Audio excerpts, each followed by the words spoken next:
If you work on farmland, you hope. 20 miles from downtown Kansas City, off 210 Highway in a river valley. We're on Boyer Road. This farmland has yielded crops for decades, but hope here is not just seasonal. No one's ever stopped investigating it. It's personal. Where were the remains found? In the northeast corner of this patch of land. We don't know who the murder victim is found here back in 1985 or who her family is. Yet Clay County cold case detective Shane O'Rourke has some new leads. We're not sharing that at this time, no. Just last month, Clay County detectives released a facial reconstruction of the woman in her early 20s, told people about a hair clip found near her remains. And that's when we dug into the KMBC 9 News archives. We were surprised to find that you had located footage from 1985 that we did not possess. That video shows Jane Doe's remains and the way they sat in the ground 3 decades ago. So you've seen the video here. What do you see in this video that is important to this case? The wealth of information it provided that we didn't have before, because it's actual video footage from the crime scene on the day that the bones were recovered. And it's bringing up new questions. Could someone have pulled off the highway to dump her body? Would they have trudged through an irrigation ditch to place her there?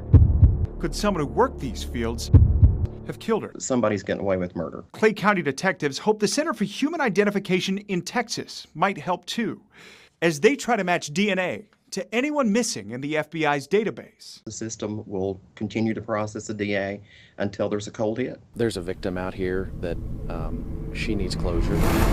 Closure that may come from this old video. With every bit of hope, you might see something new. In Clay County, Matt Fleener, KMBC 9 News.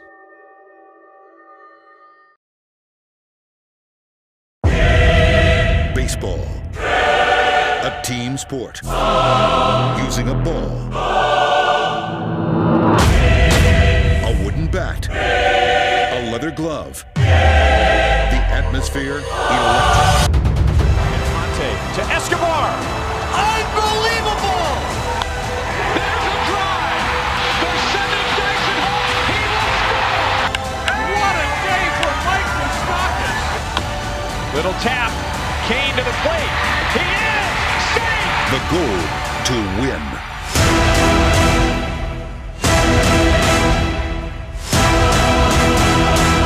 Game 6 of the ALCS is tonight.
Each and every one of us, when we show up to work, we hope that we go home.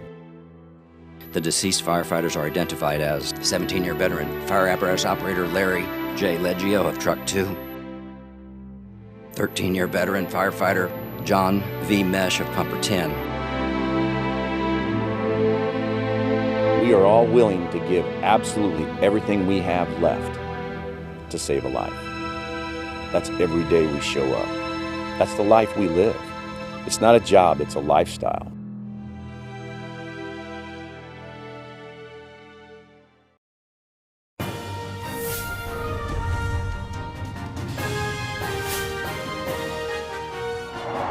You know, this presidential campaign is beginning to feel like a comic book adventure.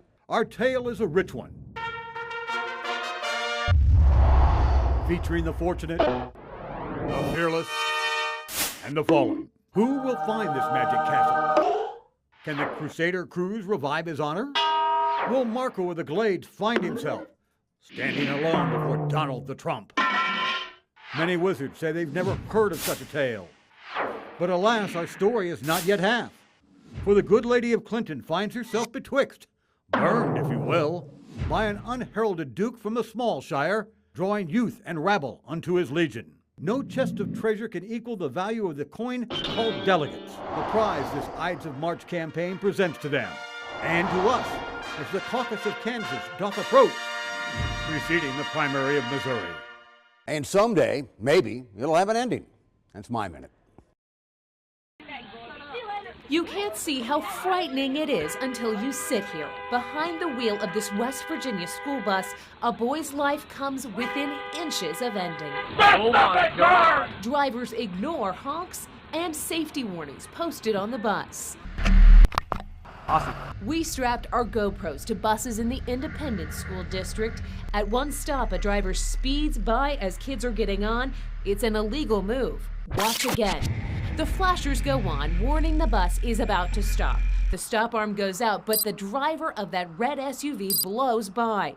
Transportation Supervisor Jared Warren calls it a blatant disregard of the law. Majority is probably just, I'm late to work and I don't care. I want to go. It's a troubling problem, he says. It frustrates us as drivers to know that we're trying to make sure that these kids get home safely. Traffic doesn't always agree with that. As the precious cargo gets on board, bus drivers are counting on other people to make good choices. But unfortunately, in this district, they tell us stop arm violations are happening dozens of times every day. On one day last spring, Missouri bus drivers reported 886 illegal passes. In Kansas, more than 1,000. Within the first week that I worked here as a driver, I had 6 run my stop arm in 1 week. Mounted surveillance cameras are making it easier to catch those who break the law. The Blue Springs School District has 60 of them with plans to install more. They cost nearly $500 apiece.